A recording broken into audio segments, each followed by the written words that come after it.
할렐루야. 새해 복 많이 받으시기 바랍니다. 사랑하고 축복합니다. 여러분, 우리 이제 설 명절입니다. 온 가족이 함께 모여서 얼굴을 마주하고 떡국 한 그릇씩 먹고, 또 그리고 세뱃돈도 주고 세뱃돈 받고 또 덕담도 하고 복된 이야기도 전할 텐데, 여러분, 무엇보다도 이 명절의 가장 큰 은혜가 뭘까? 명절에 가장 큰 선물을 주면 어떤 선물을 줄 수 있을까 생각해 보면은, 명절의 가장 큰 선물은 이 땅 가운데서 구원의 은혜, 즉 구원의 확실한 선물을 전하는 것이 가장 귀하지 않을까, 그렇게 생각을 해봅니다. 제가 예전에 여러 목회자분들과 또 그리고 집사님들과 얘기 나눠본 적이 있습니다.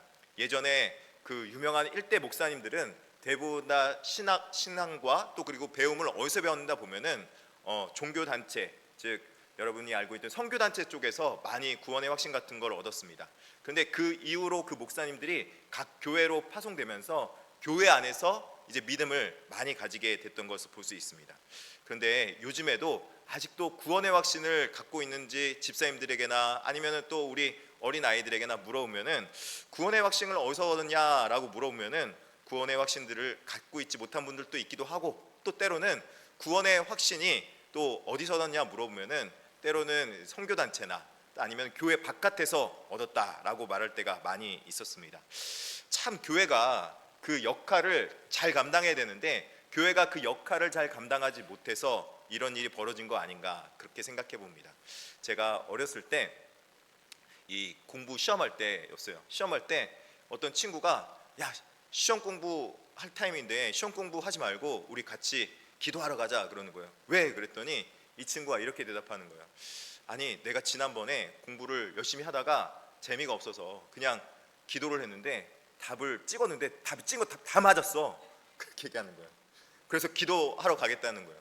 그래서 야, 너 좀 그거 이상하지 않냐, 내가 그렇게 얘기를 했어요. 그랬더니 지금 아니라고, 그렇게 꼭 하도 괜찮다고 막 그러면서 그 이제 시험을 중간고사 잘 보고 기말고사 봤죠. 여러분, 기말고사 그 친구 잘 봤을까요? 못 받았을까요? 예, 기도한 대로 됐습니다. 씹은 대로 거뒀어요. 어찌됐든지 이 친구가 가지고 있는 구원인과 또 그리고 삶의 문제들이 잘못된 방향으로 귀결될 이유는 무엇인가 보면은, 믿음에 대해서 잘 알고 있으면 좋은데 믿음에서 구원이 무엇인지 또 그리고 하나님 말씀이 무엇인지 정확히 모르고 교회만 왔다 갔다 한 거예요. 모태신앙으로 그냥 오랫동안 왔다 갔다만 한 거예요. 그냥 여러분, 교회에서요 가장 안타까운 일이 바로 이런 것 같아요. 교회만 왔다 갔다 하는 분들, 교회만 와서 그냥 교회 참석하고 막 찬양할 때는 너무나도 즐거워요. 찬양이 콘서트 같아요. 누가 그러더라고요. 교회 한 번도 안 나온 무신론자 이 사람이 유튜브에가 영상을 찍었어요. 교회를 간 거예요. 교회 가서 뭐가 좋은지 이야기를 하는데, 교회 가니까 밥을 줘서 좋대요. 좋죠? 오늘 떡국 줍니까? 떡국 없어요? 떡국 줘요? 네. 아멘. 떡국. 아멘. 떡국도 주고, 또 교회 가니까 뭐가 좋으니까 콘서트도 같이 찬양도 한다, 그런 거예요. 너무 다 좋습니다. 그런데 교회 와서는요, 여러분, 가장 큰 은혜를 받아야 돼요. 바로 구원의 은혜를 받을 줄 믿습니다. 가장 기초인데 이 기초가 없기 때문에 오늘날 교회 다니면서도 시험도 당하고 어려움 당하고 쓰러짐도 당하고, 세상에서 어려움 당했을 때 건진받을 곳이 없고, 또 그리고 이 땅에서 정말 예수 그리스도 믿는 은혜를 누리며 살아가지 못하며 신앙생활하는 사람들이 너무나도 많이 있는 것 같아서 그 부분이 너무 안타깝습니다. 오늘날 우리 교회들 뿐만 아니라 제 가족도 그렇고 여러분 가족도 이 구원의 은혜가 임했으면 좋겠습니다. 영혼의 구원의 물음표를 가진 채 습관적으로 다니는 예배 생활이었다면, 오늘 이후로는 정말 구원의 확신 가운데 내가 지금 여기서 어떤 어려움과 환난 속에서도, 슬픔 일 고난 속에서도 하나님께서 나를 지키시고 보호하신다, 아멘, 그 믿음의 은혜를 누리며 살아가는 영생의 은혜가 있기를 진심으로 축복합니다. 오늘 본문에는 그 내용을 뭐라고 말씀했는지 보니까, 오늘 본문에 바울은 흔들리는 세상 속에서 두려워하는 한 가정에게 이렇게 외쳤습니다. 주 예수를 믿으라. 그리하면 너와 내 집이 구원을 얻으리라. 아멘. 예, 그렇습니다. 바울과 실라는 왜 그렇다면 이 주 예수를 믿으라, 너와 내 집이 구원을 얻으리라, 이렇게 말씀했을까요? 바울과 실라가 선교 여행을 떠났습니다. 어딜 간지 보니까 바울과 실라가 마케도니아라고 하는 그 지역의 첫 번째 성이라고 할 수 있는 빌립보 성에 들어갔습니다.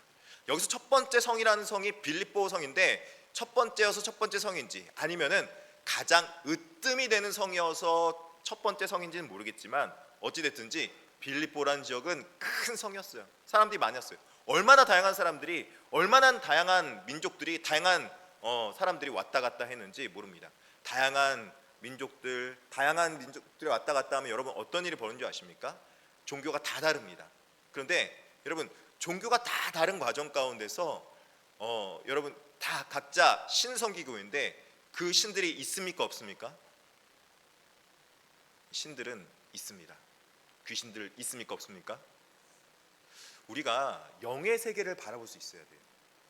교회만 와서 사람만 보는 것이 아니라 영적인 세계를 바라보면서 이 세상에 영적인 세계의 어둠의 세력들이 어떻게 우리를 공격하고 어떻게 우리에게 스며들어오는지, 주도해도 모르게 스며들어오는지 경계를 하고 그것에서 방어할 수 있어야 돼요.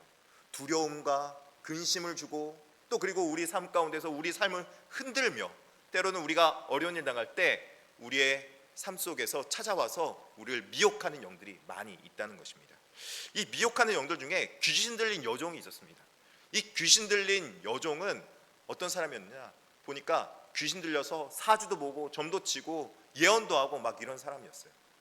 이 귀신 들린 여종이 점을 잘 치고 예언을 잘하니까 여러분 이 사람을 통해서 이 주인이 이 여종을 통해서 많은 사람들에게 점 보게 하고 사주 보게 하고 또 그리고 여러 사람들에게 예언도 하게 하면서 돈을 받았어요. 여러분 귀신 들린 사람들이 예언하면 예언이 맞습니까 틀립니까? 귀신도 신이라고 맞는 부분이 있어요 없어요? 있어요 진짜로. 여러분 이렇게 얘기하면 또 이제 또 나도 한번 사주 보러 가는 명절 때 절대 그런 생각하지 마십시오. 왜냐하면 이 사주 보고 예언하고 이런 것들이 어느 정도 일적으로 맞을 수는 있으나 우리 삶 속에서 하나님이 임재하실 때 우리 삶이 변화될 수 있어요. 할렐루야. 하나님의 뜻으로 우리가 돌이키면 하나님이 원하시는 삶을 우리가 바뀔 수 있고 변화될 수 있을 뿐만 아니라 우리 삶 속에서 그 귀신의 영이 자꾸 우리에게 옥죄어오고 우리를 얽매올 때 거기로부터 해방시킬 수 있는 분이 바로 우리 주 예수 그리스도시라는 거예요. 어떤 나쁜 말을 들었어요. 어떤 안 좋은 이야기를 들었어요.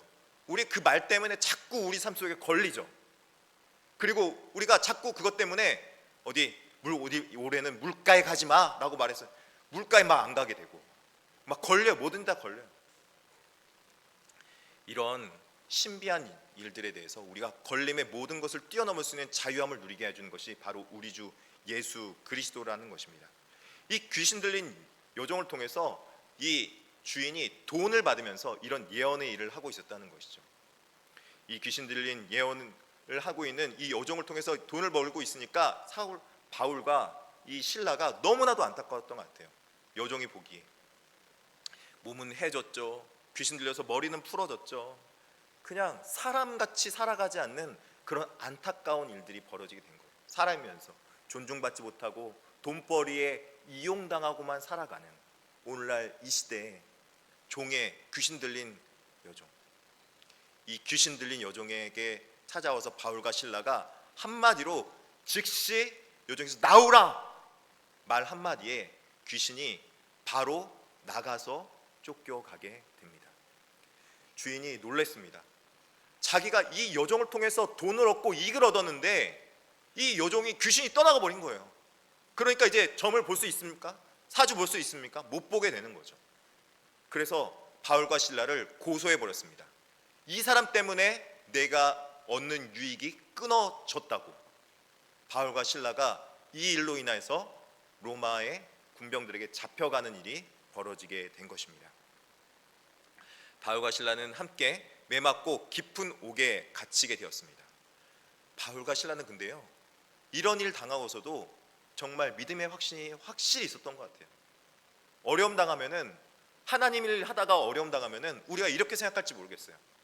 왜 하나님 일 하는데 억울한 일 당하고 왜 하나님 하는데 힘든 일 겪고 왜 고난 당하지? 왜 그럴까? 이게 하나님 일이 아닌가? 이렇게 생각할 수 있었어요. 그런데요, 믿음의 확신인 사람은 오히려 이때 멘탈이 강합니다. 오히려 이때 원망 대신에 찬송과 기도로 나아가는 것이죠. 그때 주님께서 그들에게 임해서 구원해 주실 것이라는 믿음의 확신을 가지고 이것 또한 하나님의 뜻이 있을 것이다. 아멘. 하나님께서 이것마저도 선하게 인도하실 것이다 라는 믿음을 가지고 그 상황 가운데 찬송과 기도를 올리기 시작했습니다. 그 찬송과 기도를 올릴 때 그 믿음으로 말미암아 하늘에서 소통이 이루어진 것 같아요. 놀라운 일이 벌어졌습니다. 그때 지진이 일어나고 옥에 갇혔던 철창들이 지진 때문에 흔들려서 문이 열리고 철장이 넘어져 버린 것입니다. 옥문이 열려버린 거예요. 막 죄수들이 도망가려고 할 그때 보니까 간수가 와서 보니까 옥문이 달려 있는 거예요. 큰일 났다. 어떡하냐. 이제 죄수가 내가 지키는 역할이 내 역할인데 내가 이 역할을 못해서 내가 이제 나는 로마에게 군병들에게 죽겠구나 라고 생각하는 그때에 바울과 실라는 도망갔습니까? 도망 안 갔어요. 왜요? 자기 자신은 죄를 지어서 갇혀있는 게 아니라는 것을 알고 있었고, 또 그리고 어떻게든 하나님께서 구원해 주실 것이라는 믿음의 확신이 있었고, 이것도 하나님의 뜻이, 선하신 뜻이 있을 거라는 믿음이 있었기 때문에 그렇다는 것이죠. 반면에 믿음이 없었던 간수는 어떻게 하려 했습니까? 믿음이 없기 때문에 다 죄수들이 도망가면은 난 이제 죽겠구나, 자결해버려야겠다, 죽어버려야겠다, 그렇게 마음먹은 것이죠. 자기가 자결하려고 딱 하는 순간 바울과 실라가 말하는 것입니다. 아니다, 내가 여기 있다. 주 예수를 믿으라. 그리하면 너와 네 집이 구원을 얻으리라. 아멘. 하나님께서 바로 바울과 실라를 통해서 이 영혼을 구원하기 위해서 이 모든 일들을 행했다는 것입니다. 놀랍죠? 바울과 실라는 자기 목숨 부지하기 위해서 믿은 것이 아니라 영혼 구원하기 위해서 이 감옥에도 갇히고, 또 그리고 옥문이 열렸음에도 도망가지 않았다는 거예요. 바로 하나님의 깊은 뜻을 알고 이 하나님의 일을 행할 때 바울과 실라를 통해서 놀랍게 역사하고 구원의 확신의 역사가 확실히 이루어지게 된 것입니다.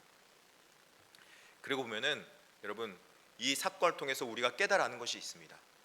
구원을 얻는 것, 구원이라는 것은 정말 우리 삶 속에서 우리의 모든 삶의 어려움과 고난과 우리가 피치 못할 여러 가지 상황들을 변화시키고 바꾸게 할 수 있는 놀라운 능력이 임하는 것이 바로 구원이라는 것을 우리가 알 수 있습니다. 구원이란 뜻이 여러분 무엇입니까?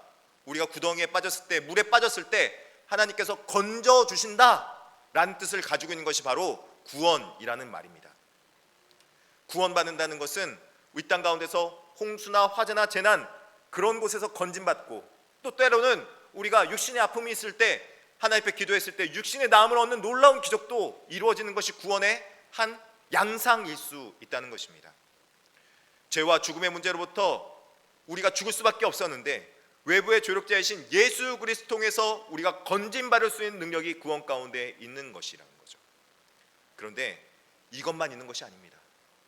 이것을 통해서 나아가고자 하는 것이 있죠. 무엇이라고요? 영혼의 구원받음. 영혼의 구원받음. 단순히 육신의 나음만 있는 것이 아니라 육신의 나음 받고 영혼의 구원받는 데까지 이르는 놀라운 은혜를 허락해 준다는 거예요. 그래서 구원이 무엇인가 봤더니 구원은 우리의 신분의 변화가 바로 구원이라는 거예요. 신분의 변화는 우리 눈에 보입니까? 보이지 않습니까? 잘 보이지 않아요. 왜 잘 보이지 않는지 한 가지 예를 들어 설명해 볼까요? 예전에 분이요, 여러분, 우리가 구원을 받으면 구원 받았다고 해서 뭐 눈에 띄지 않는데, 여러분 삶 속에서 지금 이제 시간이 지나다 보니까 요새 근래에는요, 나이 든 것이 전혀 나이 들게 안 보이는 사람들이 많이 있어요. 여러분, 오늘 지난번에 새 가족 왔을 때 저보고 몇 살이냐고 물어보길래 이제 50대가 되려면 2년 남았습니다 그랬더니 놀라더라고요. 저도 놀랐어요. 저도 여러분들 보면 놀래요. 그거 아세요? 우리 천장로님 보시면은 몇 살 같아 보이세요? 제가 보기에는요, 할아버지 안 같아 보여요. 근데요, 저 손녀 손주가 저기 위에 있어요. 진짜 젊어 보이시죠? 여기 있는 솔직히 할아버지들 많이 있어요. 여기 제가 보면 할아버지 많이 계시거든요. 근데 지금 봐도 아무리 봐도 할아버지 같아 보여 안 같아 보여요? 옛날에 저희 할아버지는 농에서 농사짓다 보니까 자외선을 너무 많이 쐬가지고 진짜 50대의 할아버지 뵀던 기억이 아직도 나는데 머리에 이렇게 주름이 이렇게 쫙 하고 이렇게 했던 기억이 나요. 진짜. 요새 할아버지들은요, 할머니들은요 보면은 할머니 그럴 게 아니라 아주머니, 아니 가끔가다는 막 그 TV 나오는 분들 보면 처녀 같아 보이는 사람도 있어요. 진짜로 그래요. 근데 여러분 그렇다고 해서 그 사람이 할아버지가 아닙니까? 할머니가 아닙니까? 아니죠. 어떻게 변화된 거예요? 손주가 자녀들이 결혼을 해서 손주를 낳으면은 할아버지 되는 거예요. 신분이 변화되는 거죠. 그렇죠.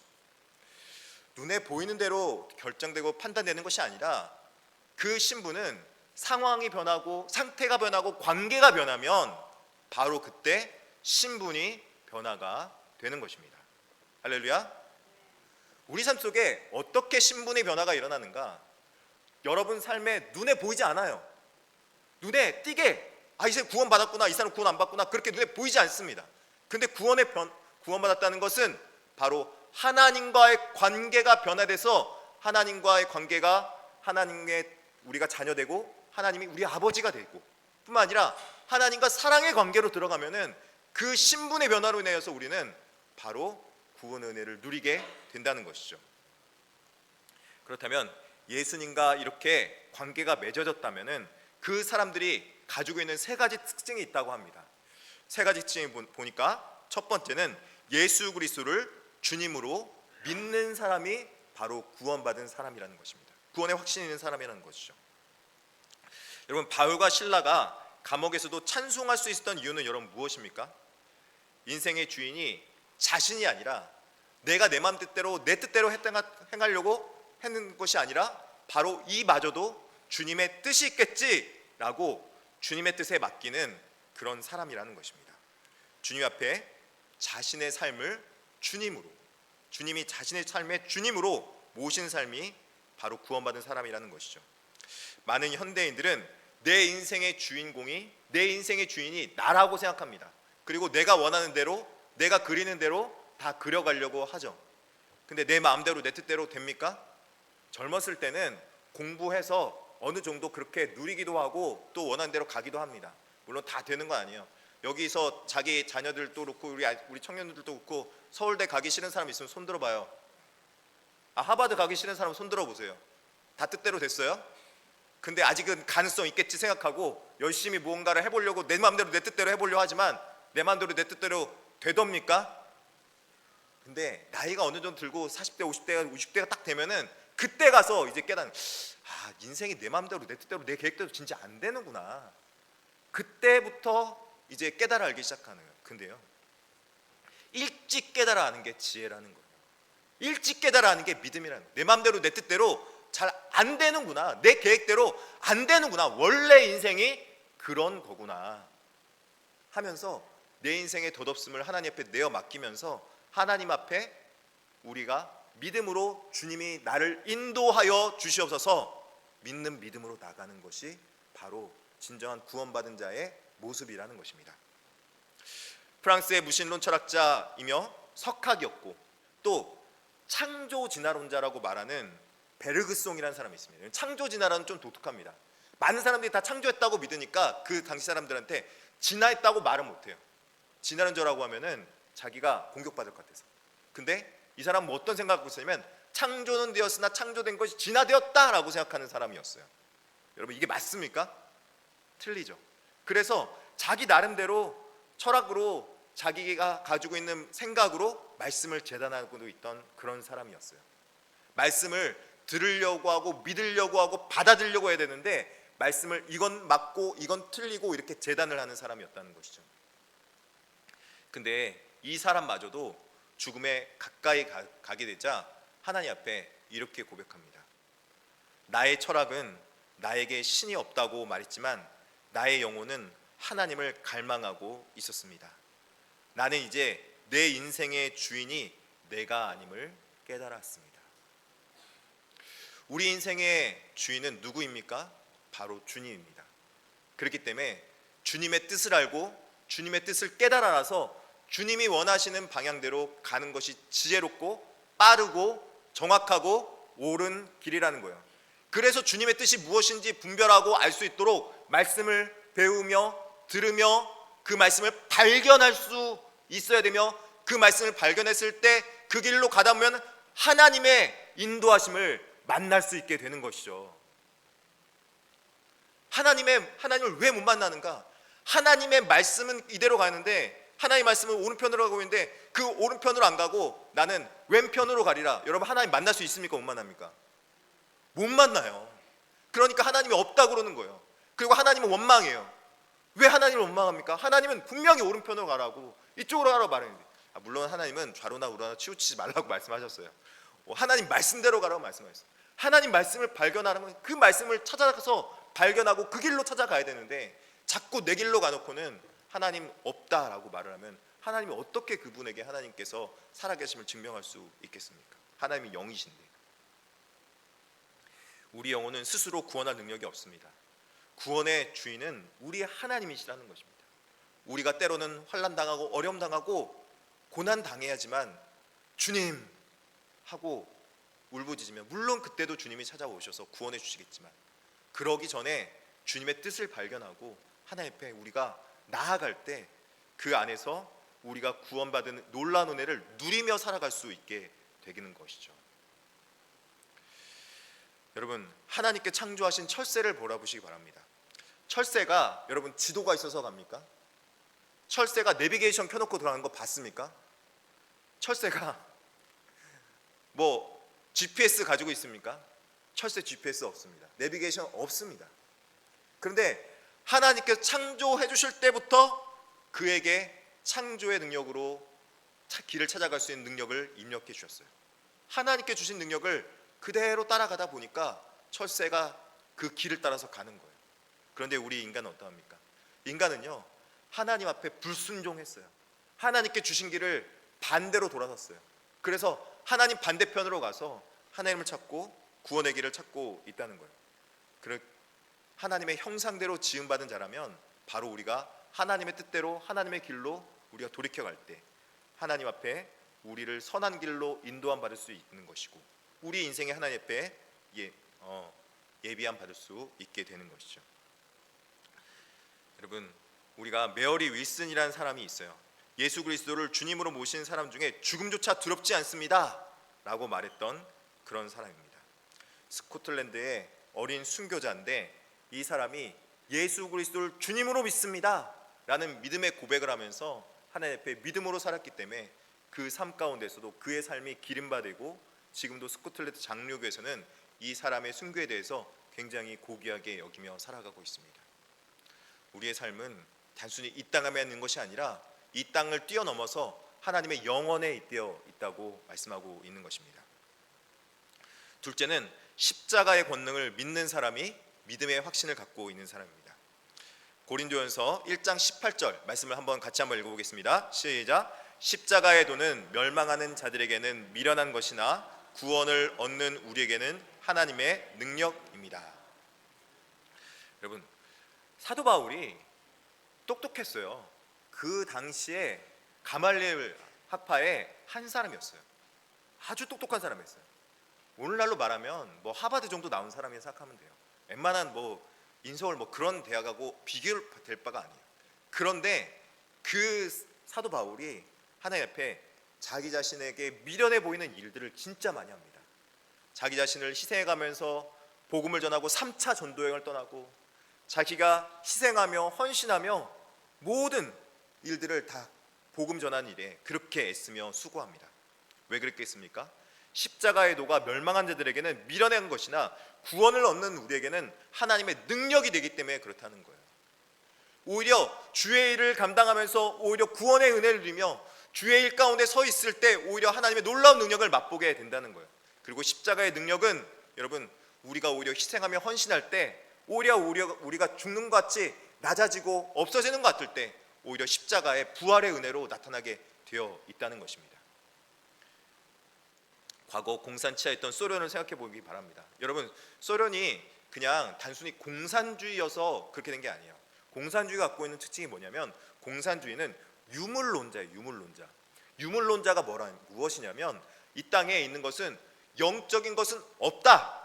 물질과 육체만 있다. 그렇게 여기는 거예요. 공산주의 가지고 있는 문제는 뭐냐면 이 땅에는 영의 세계를 바라보지 못해요. 그래서 내가 눈에 보이는 것만 쫓아가고 눈에 보이는 물질과 돈과 황금만 그 길만이 옳은 길이라고 생각하고요 쫓아갔던 거예요.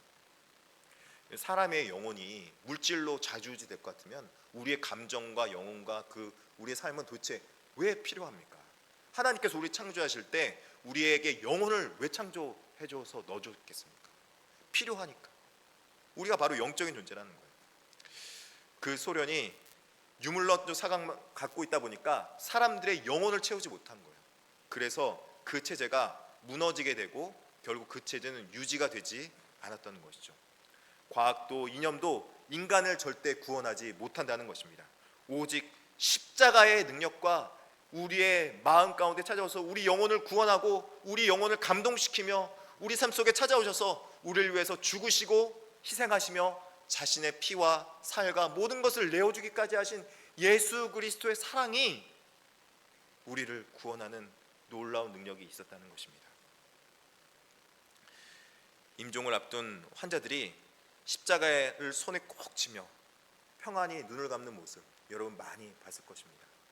죽음의 순간에서도 그때 죽을 때도 평안히 마지막 때를 가는 거예요. 그런데 믿음이 없는 자들은 어떻습니까? 불안과 공포 속에 내가 죽으면 지옥 가면 어떡하지? 내가 이 땅 가운데 죽으면 저 영원히 꺼지지 않는 불구덩이에 빠져서 내가 저 불구덩이에 빠져서 정말 그 고통을 당하고 또다시 살아나서 또 고통을 당하고 또다시 살아가서 불구덩이에 빠지면 어떡하지?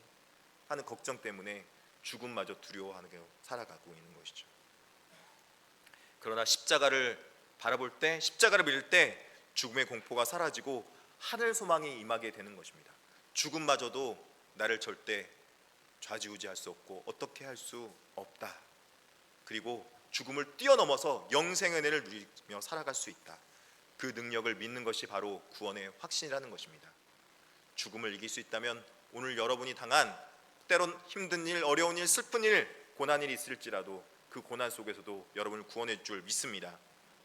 셋째는 변화의 체험을 한 사람입니다. 예수를 믿으면서는 우리가 가지고 있는 놀라운 능력 중에 하나는 변화받게 된다는 것입니다. 오늘 본문에 주 예수를 믿으라 들었던 간수가 여러분 어떠했습니까? 주 예수를 믿고 변화받았습니다. 주 예수를 고문하던 간수가 바울과 실라의 상처를 싸매어주며 그게 음식을 대접하는 사람으로 변했다는 것입니다. 폭력적인 사람이 사랑의 사람으로 변화된 것입니다. 오늘 우리는 예수 그리스도 믿고 변화받게 될 줄 믿습니다. 예전에는 나의 마음이 사람을 미워하고 사람을 싫어하고 밀어내려고 하고 또 그리고 끌어안고 위로하고 기도하지 못하는 자였다면 이제는 예수 그리스도 믿으면 다른 사람의 마음을 이해하려고 그러고 들으려고 하고 함께 하려고 하고 또 그 사람의 아픔과 함께 공유하며 그 사람의 슬픔과 아픔에 대해서 위로하는 위로자가 될 수 있어야 된다는 거예요. 할렐루야. 바로 그런 사람이 변화받은 사람이죠. 그런데 이 변화가 각자 다 똑같았으면 좋겠지만 다 틀리다는 거예요. 나는 왜 이렇게 더디게 변화될까? 나는 왜 이렇게 다른 사람들은 쉽게 많이 변했다고 하는데 나는 왜 이렇게 삶의 변화가 느리고 삶 속에 놀라운 은혜가 덜할까? 그런데요, 우리 마음속에 정리해야 될 것들이 있기 때문에 그런 거예요. 예수 그리스도를 믿는다는 것은 먼저 하나님 앞에 내 자신을 숨김없이 내 본 모습을 갖고 나아가는 것이 바로 예수 그리스도를 믿는 거예요. 자신 앞에 회개 없이, 십자가 앞에 회개 없이 믿는 것이 아니라 회개하며 믿는 것이 십자가의 능력이라는 것입니다. 우리 마음속에 더러운 죄악들이 많이 있습니다. 우리 마음속에 미워하는 마음, 또 그리고 다투는 마음, 싫어하는 마음, 또 그리고 하나님이 원하지 않는 마음들, 그런 마음들이 우리 가운데 있습니다. 그렇다면은 우리 마음의 내면을 청소하며 하나님 앞에 내 본질의 모습을 잘 드러내며 나아갈 수 있어야 되죠. 어떤 사람이 이렇게 말할지 모르겠어요. 어떤 사람은 하나님 앞에 나아갈 때 하나님, 저는 아무런 사람 미워하지 않기 위해서 아무도 만나지 않고 아무하고도 이야기하지 않고 아무하고도 상대하지 않겠습니다. 저는 깨끗합니다. 여러분, 근데요, 저도 그런 줄 알았어요. 저도 혼자 있는 거 되게 좋아하고 혼자 책 보는 거 너무 좋아하고, 그냥 저는 누구나 만나서 누구나 다 화해하고 누구나 다 이해할 줄 알았어요. 그런데 제 마음이 그렇게 넓지 못하다는 것을 사람을 만나면서 깨달아 알게 되는 거예요. 근데 사람을 만나면 만날수록 그런 사람도 이해하고 사랑하려고 하고, 또 그리고 함께 공존하려고 하다 보니까, 그러다 보니까 내가 마음이 점점 넓어지고, 또 그리고 하나님 앞에 훈련받게 되더라고요. 우리의 내면의 청소의 원리를 생각하듯이 우리가 이 훈련의 원리를 깨달아 알고 하나님 앞에 훈련받을 분이 필요하다는 것입니다. 하나님께서 더 큰 사람으로, 더 위대한 사람으로 쓰려고 하면 더 많은 사람을 끌어안고 위로하며 기도하며 안아주며 그들과 함께 공존할 수 있는 사람이 될 수 있도록 우리를 이끄시고 계신다는 것입니다. 그리고 우리 교회는 바로 그런 교회가 되어야 된다는 것입니다. 세상은 겉모습을 꾸미는 데 집중하지만 우리는 복음의 중심을 가지고 우리 내면에 변화받은 심령으로 하나님 앞에 거룩한 그리스도인의 모습을 가져야 된다는 것입니다. 모든 죄악의 쓰레기는 십자가의 보혈 앞에서 예수 그리스도 피의 보혈로 깨끗이 씻김 받고 다 덮어버리고 이제는 새로운 피조물로서 거룩한 삶으로 나아가야 된다는 것입니다. 이런 사람이 바로 구원받은 자라는 겁니다. 여러분, 그렇다면은 구원받은 자가 이런 은혜를 누린다면 나도 구원받으려면, 나는 아직 구원 못 받았나 이렇게 생각할 수 있어요. 그런데요, 구원받은 확신은요, 내가 이것들을 행할 때 능력이 나타나게 되어 있다는 것입니다. 우리가 하나님 앞에 하나님 보여주세요, 제가 그럼 믿을게요 라고 말을 하잖아요. 그런데 하나님은 계속적으로 뭐라고 하는지 아십니까? 요한복음 요즘에 새벽 설교 보면 계속 이 말씀을 하고 있는 거예요. 믿으면 보여주리라. 아멘. 믿으면 그 길을 가리라. 제가 예전에 어렸을 때 저 시골에 내려갈 일이 있어서 시골에 혼자 버스 티켓을 끊었어요. 불안하잖아요. 저 어리니까. 초등학교 6학년이었던 거예요. 목포에 내려갈 일이 있었는데 목포 차 티켓을 끊었어요. 불안한 거예요. 왜냐면 이게 목포 가는 티켓이 맞나 안 맞나.